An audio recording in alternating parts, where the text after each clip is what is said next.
Hello students, welcome.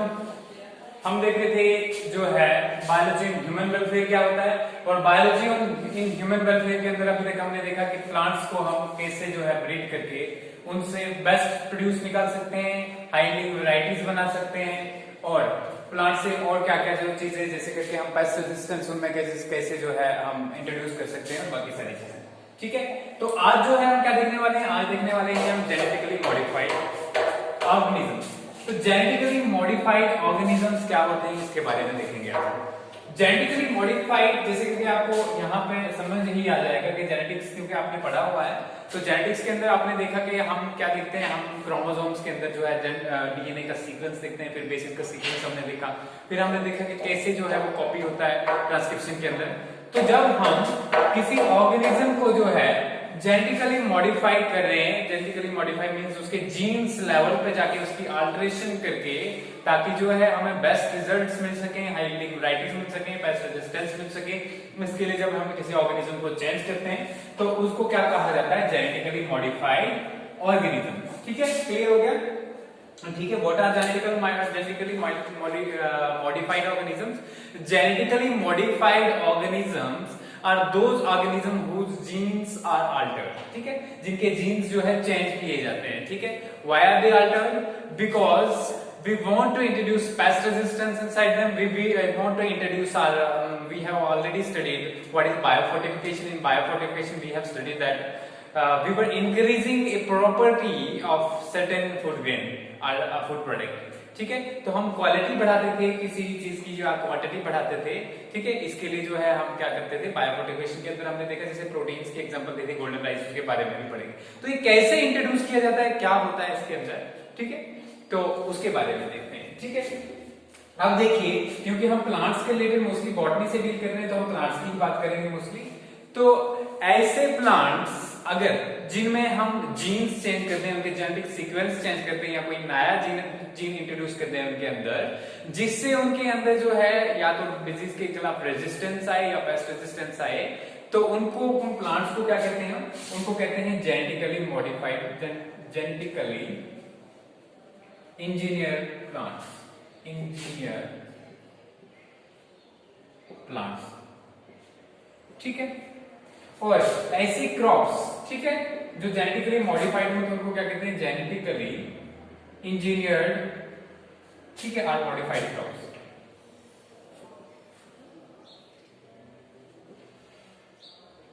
यहां तक clear हो गया? ठीक है, ये दो चीजें आ गई, जेनेटिकली इंजीनियर्ड प्लांट्स और ये जेनेटिकली मॉडिफाइड क्रॉप्स, दो चीजें आ गई। अब ये देखते हैं हम कि सारा प्रोसेस होता कैसे है, कौन रिस्पॉन्सिबल है इसके लिए और क्या है। देखिए, इसके लिए हमने क्या है, इसके लिए हमने एक बैक्टीरिया को चूज किया। ठीक है, हम दो तरीके से कर सकते हैं, क्या कर सकते हैं, या तो हम एक वेक्टर की हेल्प से एक वेक्टर ले लेते हैं, वेक्टर कोई भी हो सकता है, लिविंग ऑर्गेनिज्म मोस्टली बैक्टीरिया का यूज करते हैं हम प्लांट के केसेस में। ठीक है, हम वेक्टर को लेते हैं जो जीन्स को ट्रांसफर कर सके प्लांट्स के अंदर। ठीक है, तो यहां पे एक होता है वेक्टर बेस्ड जीन ट्रांसफर, और दूसरा होता है direct DNA transfer, direct DNA transfer. ठीक है, हम डायरेक्टली जो है डीएनए ही ट्रांसफर करते हैं प्लांट्स के अंदर, उनके क्रोमोसोम्स के अंदर। तो ये सारी चीजें जो है, लास्ट पे एक चीज ध्यान रखनी कि एक बार हमने जेनेटिकली मॉडिफाइड ऑर्गेनिज्म बना लिया, तो उसके बाद प्लांट ब्रीडिंग टेक्निक्स को यूज करके जो है हम उसको प्लांट को मल्टीप्लाई कर सकते हैं। ठीक है, आपने प्लांट ब्रीडिंग में देखा था कि कैसे हम एक छोटा सा पार्ट लेके उससे बहुत सारे प्लांट्स, मिलियंस ऑफ प्लांट्स बना सकते हैं। ठीक है, तो ये यहाँ पे जो है हम स्टडी कर रहे हैं जेनेटिकली मॉडिफाइड ऑर्गेनिज्म। फिर से एक बार मैं रिपीट करता हूँ, what are genetically modified organism? Genetically modified organisms are those organisms, they may be plants, they may be animals, they may be microorganisms whose DNA has been altered, changed. ठीक है, and this manipulation is done to increase yield or to increase the resistance in crops or plants against the pests or different pathogens. Okay, ये इसकी definition होगी इसकी। हमारे पास एक bacteria है, bacteria का नाम है एग्रोबैक्टीरियम, एग्रोबैक्टीरियम ट्यूमिफैक्शंस। ठीक है, ट्यूमिफैक्शंस। अब ये क्या है, एग्रोबैक्टीरियम एक सॉइल बैक्टीरिया है, सॉइल के अंदर रहता है। ठीक है, ये एग्रोबैक्टीरियम ट्यूमिफैक्शंस करता क्या है, ये जो है सॉइल के अंदर जो है रूट्स में चला जाता है प्लांट के, और इसकी एक अपना एक जीन जो है ट्रांसफर कर देता है प्लांट के अंदर, जिससे प्लांट के अंदर क्या बनते हैं, ट्यूमर्स जैसे बन जाते हैं। ठीक है, समझ में आ गया? जैसे आपने रूट नोड्यूल्स देखा था जहां पे राइजोबियम फिक्स होता था, लेकिन राइजोबियम क्या करता था कि वो अपने ही आसपास जो है वो ऐसे बनाता था, ठीक है, नोड्यूल्स बनाता था।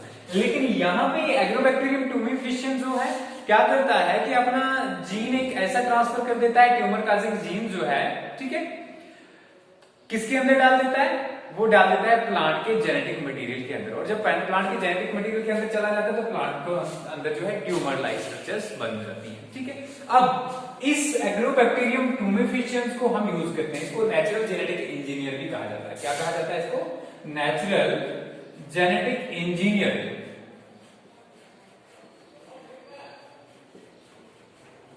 ठीक है, नेचुरल जेनेटिक इंजीनियर क्यों कहा जाता है? हम जनरली क्या करते हैं जेनेटिक इंजीनियरिंग में, हम क्या करते हैं, हम खुद प्लांट के अंदर जो है एक नए जीन्स डालते हैं, लेकिन ये भी एक नेचुरली प्रेजेंट है और ये खुद ही डालता है, ठीक है, अपने जीन्स, और इसको क्या कहते हैं, नेचुरल जेनेटिक इंजीनियर। याद तक क्लियर हो गया? अब देखते हैं ये एग्रोबैक्टीरियम ट्यूमिफिशियंस जो है, ये एग्रोबैक्टीरियम ट्यूमिफिशियंस कैसे इन्फेक्ट करेगा, कैसे हमारे लिए इंपॉर्टेंट। देखिए अब साइंटिस्ट ने क्या किया, साइंटिस्ट ने इसकी ट्यूमर इंड्यूसिंग जो ट्यूमर जो जीन इसके अंदर था, देखो हमने देखा कि हर एक ऑर्गेनिज्म के अंदर क्रोमोसोम प्रेजेंट होते हैं। जब बैक्टीरिया की बात आती है तो उनके अंदर सिंगल क्रोमोसोम प्रेजेंट होता है, लेकिन उस क्रोमोसोम के ऊपर जीन्स भी तो प्रेजेंट होते हैं, जिसको सिस्ट्रॉन्स वगैरह पढ़ा था हमने। ठीक है, तो वो जीन्स जो है वो डिफरेंट होते हैं, बहुत सारे प्रेजेंट होते हैं। तो एक जीन इसमें जो है, इसके जो डीएनए सीक्वेंस में एक जीन है जो ट्यूमर काज करता है, ठीक है, और दूसरा जीन है जो है ट्रांसफर करने में, इसके कैरेक्टरिस्टिक्स को ट्रांसफर करने में हेल्प करता है प्लांट के अंदर। अब ये ट्यूमर इंड्यूसिंग जीन को डिलीट कर दिया साइंटिस्ट ने। क्या किया, ये जो ट्यूमर काज कर रहा था जीन, इसको साइंटिस्ट ने इस एग्रोबैक्टीरियम ट्यूमिफिशियंस से हटा दिया, और जब इस एग्रोबैक्टीरियम ट्यूमिफिशियंस से जो है इसको हटा दिया तो क्या इसके पास लेकिन एक प्रॉपर्टी बची रही, वो कौन सी थी, जीन ट्रांसफर करने वाली प्रॉपर्टी। ठीक है, ओके, तो अब इन्होंने क्या किया, अब इन्होंने अपनी मन मर्जी के जीन जो है, एक चीज आपने पढ़ी होगी, ठीक है, ट्रांसफॉर्मेशन ट्रांसलेक्शन के बारे में आपने जाना होगा। ठीक है, अभी ट्रांसफॉर्मेशन ट्रांसलेक्शन क्या होता है, बैक्टीरिया जो होता है उसमें अपने जेनेटिक मटेरियल के अलावा एक और डीएनए प्रेजेंट होता है, जिसको हम प्लाज्मिड कहते हैं। क्या कहते हैं? प्लाज्मिड। ठीक है, और ये जो है,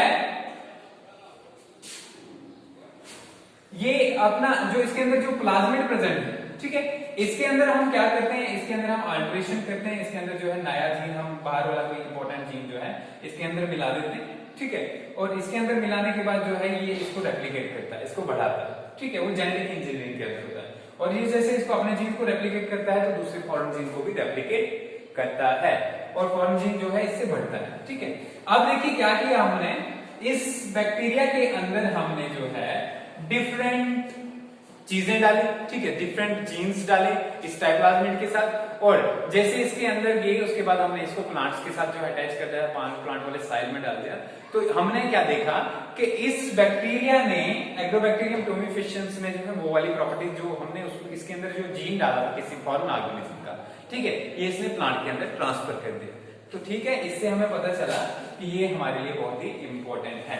अब देखते हैं क्या क्या हमने किया है। ठीक है, कैसे कैसे हमने जेनेटिकली मॉडिफाइड ऑर्गेनिजम्स क्या क्या बनाए हैं। देखिए हमने कुछ ऐसी क्रॉप्स बनाई हैं जो पेस्ट रेजिस्टेंट है। क्या है? ऐसी क्रॉप्स बनाई हैं जो पेस्ट रेजिस्टेंट है, और इन पेस्ट रेजिस्टेंट में एक टाइप की क्रॉप जो है बीटी क्रॉप्स। क्या है? BT crops. अब ये बीटी क्या है? बीटी है बैसिलस थुरिनजेंसिस के लिए, थुरिनजेंसिस। ठीक है, ये भी एक बैक्टीरिया है। ठीक है, ये क्या है? बैक्टीरिया है। जनरली बैक्टीरिया क्या करता है? बैसिलस थुरिनजेंसिस एक बैक्टीरिया है, इसके अंदर एक टॉक्सिन प्रोड्यूस होता है। क्या प्रोड्यूस होता है? टॉक्सिन। टॉक्सिन क्या होता है? ऐसा सब्सटेंस जो लिविंग ऑर्गेनिज्म को किल करने के लिए यूज हो। और ये टॉक्सिन अगर देखा जाए मोस्टली तो इंसेक्ट्स के लिए जो है सबसे ज्यादा खतरनाक है, जबकि मैमल्स के ऊपर ये मैमल्स को इन्फेक्ट नहीं कर सकते। ठीक है, अब हमने क्या किया, अब हमने ये देखा है, जब हमने जेनेटिक्स पढ़ा तो जेनेटिक्स के अंदर हमने ये देखा कि हर ट्रेट के लिए एक जीन रेस्पॉन्सिबल होता है, ठीक है। वो जीन एक टाइप का भी हो सकता है, डिफरेंट टाइप का भी हो सकता है, ठीक है। एक जीन के 2 एलील्स हो सकते हैं, मल्टीपल एलील्स भी हो सकते हैं, ये भी देखा हमने, ठीक है। अब जो है अगर ये टॉक्सिन प्रोड्यूस करता है तो इसका मतलब ये है कि इसके अंदर इस टॉक्सिन प्रोड्यूस करने वाला कोई जीन होगा, बिल्कुल, ठीक है। अब उसको जो ये जीन है, ठीक है, वो क्या है, उसको कहते हैं हम क्राइजीन। क्या कहते हैं? क्राइजीन, ठीक है। क्या नाम है उसका? क्राइजीन। और ये डिफरेंट टाइप के होते हैं, ठीक है। जैसे करके आप देखोगे क्राई फर्स्ट एसी है, ठीक है, फिर क्राई सेकंड एबी है, फिर क्राई फर्स्ट एबी है, ठीक है। इस टाइप के डिफरेंट टाइप के जीन्स हैं, ठीक है, बहुत सारे टाइप के, समझ आ रही है, जो डिफरेंट टॉक्सिन्स इसमें प्रोड्यूस करते हैं। अब ये बैसिलस थुरिनजेंसिस जो टॉक्सिन प्रोड्यूस करता है, ये क्या करता है? इंसेक्ट्स से मर जाते हैं, ठीक है। नॉर्मली अगर आप बोलोगे कि अगर ये टॉक्सिन प्रोड्यूस करता है, ये खुद क्यों नहीं मरता, तो वो टॉक्सिन जो इसके अंदर होता है वो प्रोटॉक्सिन होता है। क्या होता है? प्रोटॉक्सिन। और प्रोटॉक्सिन का क्या मतलब है कि वो एक्टिवेटेड फॉर्म में नहीं होता है, ठीक है, वो एक्टिव फॉर्म में नहीं होता, लेकिन जैसे वो इंसेक्ट के अंदर जाता है तो वो वहां पे एक्टिव हो जाता है, ठीक है। तो बैक्टीरिया के अंदर ये एक्टिव फॉर्म में नहीं होता। अब होता क्या है, जनरली हमने इससे क्राइजीन्स निकाले, ठीक है, क्राइजीन्स जैसे निकाले, उसके बाद इस क्राइजीन्स को हमने एग्रोबैक्टीरियम ट्यूमिफेशंस में के प्लाज्मिड में डाल दिया, ठीक है, तो बन गया टाइप्लाज्मिड। क्या बन गया? टाइप्लाज्मिड। अब ये एग्रोबैक्टीरियम क्या करेगा, उसको डाल देगा प्लांट के अंदर। किसके अंदर डालेगा? प्लांट के अंदर। अभी जब प्लांट के अंदर जो है इसने इस जीन को डाल दिया, कौन से को? क्राइजीन को जो है इंट्रोड्यूस कर दिया। तो क्राइजीन जैसे इसके अंदर इंट्रोड्यूस किया, अब जैसे ही इंसेक्ट इस प्लांट को खाएंगे, ठीक है, तो इस प्लांट को जैसे खाएंगे तो क्या होगा, ये क्राइजीन जो है इस प्लांट के अंदर होगा तो वो जो है इंसेक्ट्स के अंदर चली जाएगी क्राई प्रोटीन, ठीक है। क्राई प्रोटीन कहां चली जाएंगी? क्राइजीन जो है क्या प्रोड्यूस करेगा? क्राई प्रोटीन, ठीक है। और ये जो है किसके अंदर चले जाएंगे? इंसेक्ट के अंदर। और जो इंसेक्ट का गट है, जो एलिमेंट्री कैनाल होती है, उसके अंदर अल्कलाइन पीएच में ये क्रिस्टल फॉर्म में होगा ये क्राइजीन, ठीक है, क्राइप्रोटीन। ये क्रिस्टल फॉर्म में जब ये पिघलेगा तो एक टॉक्सिन बन जाएगा। प्रोटॉक्सिन से क्या बन जाएगा? टॉक्सिन। और अल्टीमेटली जो है जो उसकी गट होगी उसमें पोर्स हो जाएंगे, ठीक है, स्वेलिंग होगी और अल्टीमेटली इंसेक्ट की डेथ हो जाएगी। तो दिस इज होल प्रोसेस, ठीक है, कि हमने जो है जेनेटिकली मॉडिफाइड क्रॉप्स कैसे बनाए, ठीक है। ये किसके लिए? Pest resistant crops. Pest resistant, ये कौन सी क्रॉप आ गई? Pest resistant GM crop. GM mean genetically modified crops और जेनेटिकली इंजीनियर्ड क्रॉप्स भी कह सकते हो, ठीक है। क्लियर हो गया यहां तक? अब देखिए ये तो हमने जो है पेस्ट से बचने के लिए किया। अब हम कुछ और देख लेते हैं, जैसे कि अगर हम बात करें, ठीक है, अगर हम बात करें पोटैटो की, ठीक, तो पोटैटो का एक जो है फ्लेवर सेवर जो है एक क्या था, एक वैरायटी बनाई गई पोटैटो की, जिसमें पॉलीग्लैक्टुरोनेज, ठीक है। ये पॉलीग्लैक्टुरोनेज एक क्या होता है? एक एंजाइम होता है जो जब टमाटर पकते हैं नॉर्मल तौर पे, ठीक है, तो उसके अंदर होता है। क्या होता है? पॉलीग्लैक्टुरोनेज, ठीक है। और हमने एक फ्लेवर सेवर एक ऐसा बनाया, ऐसा पोटैटो बनाया जिस पोटैटो के अंदर क्या था, ये इसके लिए इस पॉलीग्लैक्टुरोनेज के लिए जो जीन कोड करता था उसको हटा दिया हमने, ठीक है। हम जनरली करते क्या, या तो जीन इंसर्ट करते हैं या तो जीन हटाते हैं। हमने इसमें से ये जीन हटा दिया जो इस एंजाइम के लिए कोड करता था। हर एक एंजाइम के लिए, हर एक कैरेक्टर के लिए कोई ना कोई जीन कोड करेगा, ठीक है। तो जब हमने ये जीन इससे हटा दिया तो उसमें पॉलीग्लैक्टुरोनेज जो है एंजाइम नहीं बनने लगा। तो ये एक्चुअल में ये एंजाइम करता क्या है? ये पोटैटो को जो है सॉफ्ट, उसके जो है सॉफ्ट बना देता है। आपने देखा होगा हमारे जो लोकल टमाटर होते हैं उनकी स्किन बहुत पतली होती है, ठीक है, कि और बहुत नरम होती है, ठीक है, और वो जल्दी खराब हो जाती है। लेकिन जब से ये एंजाइम हमने इसमें से हटा दिया तो उसकी स्किन एक तो मोटी होने लगी, क्योंकि वो एंजाइम जो है इसको डिसॉल्व नहीं करने लगा, ठीक है, और इसको सॉफ्ट नहीं बनाने लगा, तो ये टमाटर ज्यादा देर चलने लगा। इसका क्या नाम था? फ्लेवर सेवर टोमेटो, ठीक है, समझ गया। लाइकोपर्सिकॉन एस्कुलेंटम कहते हैं टमाटो का जो है बोटेनिकल नाम। ये आ गया हमारे पास एक चीज। इसके अलावा हमारे पास जो है अगर देखें हम तो हमारे पास गोल्डन राइस है। क्या है? Golden rice. ठीक है, अभी गोल्डन राइस क्या है? गोल्डन राइस जो है, गोल्डन राइस एक ऐसी वैरायटी है राइस की, राइस को क्या कहते हैं? ओरिजा स्टाइल।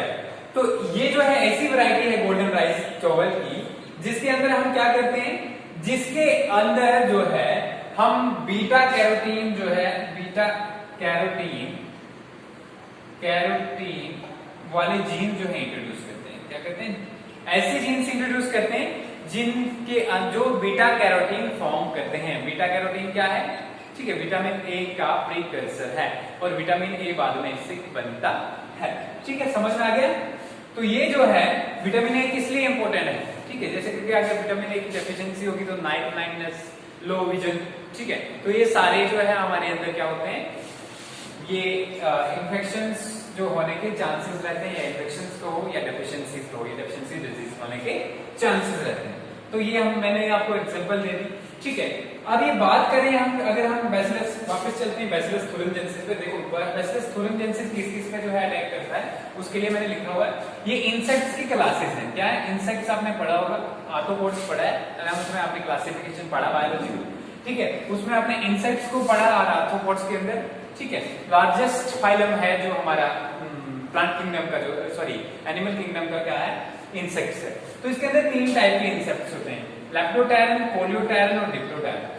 ठीक है, मैंने आपको यहाँ पे कुछ बताया था पहले, क्राई फर्स्ट एबी, ठीक है, क्राई सेकंड एबी, सॉरी एसी, फिर क्राई फर्स्ट आ गया, क्राई फर्स्ट सेकंड एबी। ठीक है, तो ये जो है हमने डिफरेंट टाइप के देखे। अब ये देखो जो क्राई फर्स्ट एबी जो है, ये मोस्टली जो है बीटल्स और कॉर्न बोरर्स को खाता है। क्या है? कॉर्न बोरर्स को खाता है। ठीक है, तो हमने जो है अगर देखा जाए तो कौन कौन से प्लांट के अंदर जो है पेस्ट रेजिस्टेंस डाला हुआ है। सबसे पहले हमने डाला किसके अंदर, हमने 2 जीन्स डाले, वो थे क्राई फर्स्ट एसी और क्राई सेकंड एबी। ठीक है, ये डाले हमने कॉटन के अंदर। ठीक है, कॉटन के अंदर, तो कॉटन के अंदर जो है, कॉटन के अंदर बुलवॉर्म जो पहले इंफेक्ट करता था, कॉटन को खा जाता था, बहुत ज्यादा नुकसान होता था। ठीक है, अभी इसके ऊपर जो है इंफेक्ट नहीं कर पा रहा है। ठीक है, इसके अलावा अगर हम बात करें क्राई सेकंड एसी जो है, सॉरी एबी जो है, ठीक है, इसको हमने किसके अंदर डाला, क्राई सेकंड एबी जो है, या फर्स्ट एबी, हमारे पास फर्स्ट एबी भी है। ठीक है, इसको हमने डाला डिफरेंट प्लांट्स में, जैसे करके आप देख सकते हो हमारे पास जो था टोबैको था, टोबैको था। ठीक है, इसके अलावा कॉर्न में डाला। ठीक है, तो ये किससे बचाता है, कॉर्न बोरर से बचाता है। किससे बचाता है, कॉर्न बोरर से। तो ये डिफरेंट जो है जेनेटिकली मॉडिफाइड क्रॉप्स की टाइप्स हैं जो हम बना रहे हैं। ठीक है, जिसकी हेल्प से जो है हम क्या कर रहे हैं, इन क्रॉप्स की हेल्प से हम अपनी प्रोडक्शन को बढ़ा रहे हैं, हम इतनी जो वर्ल्ड के अंदर जितनी पॉपुलेशन है उसको सस्टेन कर पा रहे हैं। ठीक है, तो ये था जेनेटिकली मॉडिफाइड क्रॉप्स के बारे में। अब देख लेते हैं थोड़ा हम बायो पैटेंट क्या होता है। ठीक है, बायो पैटेंट,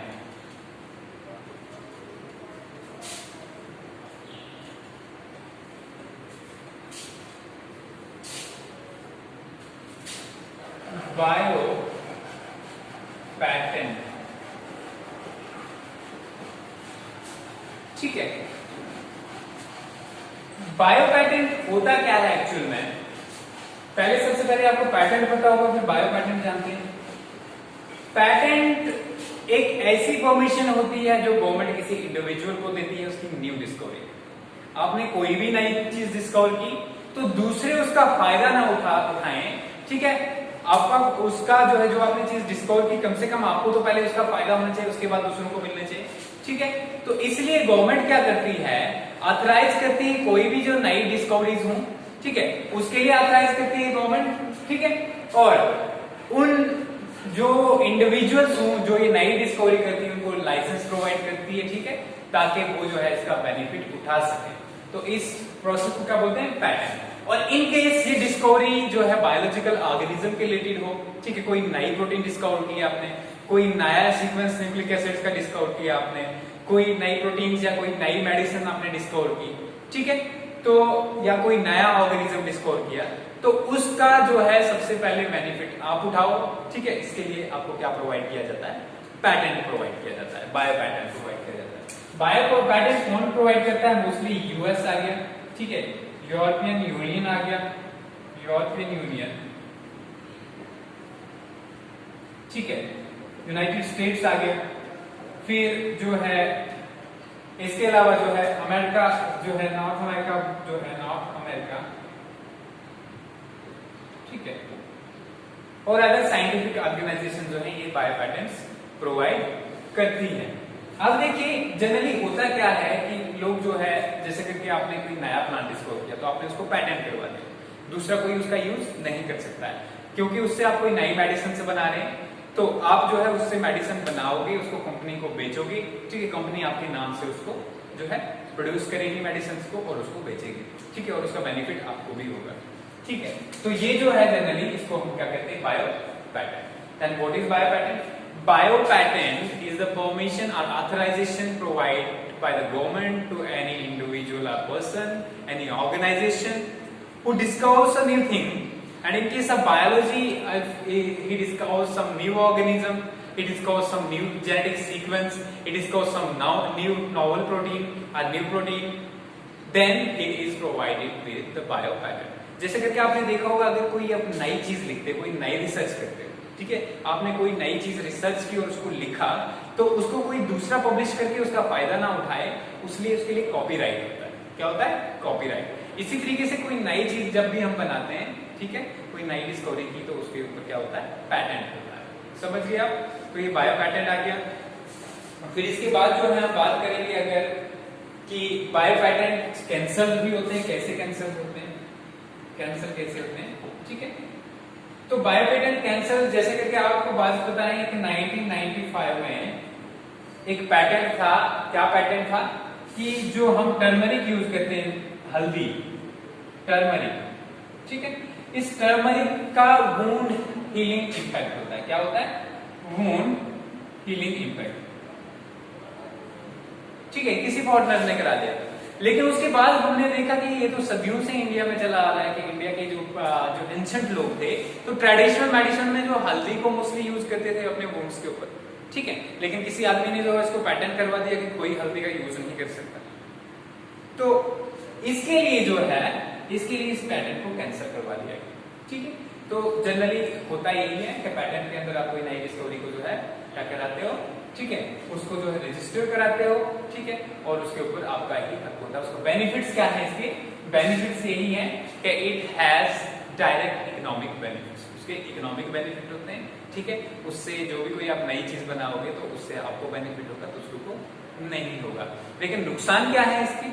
ठीक है, नुकसान ये है कि कुछ इंसान जो है बहुत सारे प्लांट्स को यहाँ जो इस एरिया में ग्रो कर रहे हैं, ठीक है, सपोज करो कोई इंडिया में अगर डोडा में कोई प्लांट ग्रो कर रहा है, ठीक है, वो आपको पता नहीं है अभी, ठीक है, आपको पता है, जानकारी तो है, लेकिन आपने ना ही इसको पैटर्न करवाया ना ही कुछ। एक बाहर वाला रिसर्चर आ गया और उस रिसर्चर ने क्या किया, उस प्लांट को यहाँ से लिया और वहां जाके कल्टीवेट कर दिया अपनी कंट्री में, और बाद में उसको पता चला कि इसमें जो, इसको पहले ही पता है कि इसमें क्या क्या प्रॉपर्टी है, लेकिन वहां पे क्योंकि हमने इसको पैटर्न नहीं करवाया, वो वहां पे उसको पैटर्न करवा देगा, तो कल को हम इस प्लांट को भी यूज नहीं कर पाएंगे। हम जानते हैं कि ये जो है हमारे लिए हीलिंग इफेक्ट है इस प्लांट का, लेकिन कल को हम इससे मेडिसिन बना के बेच नहीं सकते, तो इसका ये नुकसान है बायो पैटर्न का, ठीक है, समझ गए? ठीक है, अब थोड़ा सा इसको जो है हम कलेक्टिवली समरी के तौर पर समझने की कोशिश करते हैं। What do we study? We study genetically modified organisms and biopatents. What are genetically modified organisms? Genetically modified organisms are living organisms. They may be, that is, they may be bacteria, they may be plants or animals, whose genetic sequence or gene are introns, we can say. Sorry, introns. We will not say introns. Cistrons, we can say. Cistrons are altered. Okay? Why are they altered? So that we get a direct economic benefit. What economic benefit? We do in case of plants to enhance the plant yield. To enhance the quality, yield बढ़ाने के लिए, quality बढ़ाने के लिए जो है ये सारी चीजें कर रहे हैं. And what are the examples of these individuals? What are different? Can you say the names of any genetically modified organisms or plants? Yes, of course. There is BT cotton. BT cotton है हमारे पास. Then BT brinjal है हमारे पास जिसमें Bacillus thuringiensis को डाला गया. Then tomato की बात करें, flavor saver is here. Then we have golden rice is here. Okay. And what is the procedure? How do we introduce or how do we go to make these the genetically modified organisms? There are certain procedures. In different procedure, either we use vector or we directly transport the DNA. In vector form of DNA transfer or genetic transfer, what do? We choose a bacteria in case of plant that is known as Agrobacterium tomifacins. Because Agrobacterium tomifacins has tumor-inducing properties and it can transfer the genetic or genes from it to the plant. It infects, so it is used as a vector. And the certain genes are extracted from different individuals that are desirable genes. These desirable genes are introduced into this bacterium, that is Agrobacterium tomifacins, and this Agrobacterium tomifacin then inserts those genes into the desired plant. Okay. And what type of genetic organism, genetically modified organism or genetically engineered organism do we have? We have BT crops, such as BT crops. What is BT crops? BT crops are those crops in which genetic sequence is altered by introducing the genes from the Bacterium thuringiensis. Okay, that is known as BT. Okay, that's why they are known as BT. BT means Bacterium thuringiensis. This bacteria releases aflatoxins. It forms it in the form of crystals inside it, and these crystals are in inactive form. They do not cause harm to the bacteria. On the other hand, when an insect feeds on this bacteria or this toxin, what happens? These protoxins, that is inactivated toxins, are converted into toxins or active toxins, and they cause the death of the resultant insects or the feeding insect. Okay, how they cause the death? When the genes that are derived from this BT cotton are known as crygenes. There are several types of crygenes, and different crygenes have different impacts on different classes of the insects. That is, there are leptotyrants are there, then coleotyrants are there, diptyrants are there. Diptyrants include mosquitoes and flies. Then coleotyrants include these beetles. Then leptotyrants include bollworms and other worms, corn borers, etc. Okay, so we have different types of crygenes. We extract, first of all, we extract these genes from this bacteria. Okay, then these genes are manipulated, or these genes are multiplied with the help of the genetic engineering. Okay, and then these genes are inserted into Bacterium tomifacins, which transfers it to the different crops. And this was the whole scenario of how genetically engineered crops are produced. Then we come to different other varieties, such as flavor saver is here. Okay, what is flavor saver? Flavor saver is a tomato in which we have eliminated a gene that was responsible for an enzyme that is polygalacturonase. Okay, polygalacturonase is an enzyme that softens the tomato and thus makes it early ripening. And what happens if we eliminate this gene? Then the softening of tomato is delayed, and this happens in storing tomato for more longer time. And then we have golden rice. What are golden rice? Golden rice are the variety of rice in which they are vitamin A rich rice. What happened? Two scientists introduced in it the genes responsible for the formation of beta carotene. Beta carotene is the precursor of vitamin A, and thus the golden rice are vitamin A rich rice. And why do we need those? Because we know that everybody cannot afford the different types of foods, such as cannot afford meat and vegetables and fruits, all other things that are required for the balanced diet. So we try to introduce some good qualities in crops that are for daily use. So we have formed the golden rice. And what are the consequences? What are the significances of genetically modified organisms? These genetically modified organism and these crops helps us in increasing yield. They are pest resistant. We have inserted several genes that are drought resistance and stress resistance as well. And what are the we can say what are the drawbacks of these things? Drawbacks are these that we think that just like we are using antibiotics and some bacteria and microorganisms are getting resistant to it. Maybe in future these microorganisms that are causing disease on these plants and other organisms, maybe they will become resistant to these naturally pesticides or genetically engineered crops as well. That is a negative point. On the other hand, we are killing several varieties of insects by introducing large varieties of these what these plants, and that is causing ecosystem disorders. And on the other hand, we are thinking that several crop plants are that are interbreeding with other weeds, and maybe in future that weeds will also get resistance from these plants and they will convert into a super weed. That's all about it. And what are biopatents? Biopatents, patent is generally an authorization provided by government to a person who discovers something new in any field. But in case of biopatents, when the discovery is in biological perspective, then the patent is given to the person in biological fields such as discovery of new sequence of DNA, discovery of a new protein, or any other microorganism or a plant or animal variety. That's all. Okay.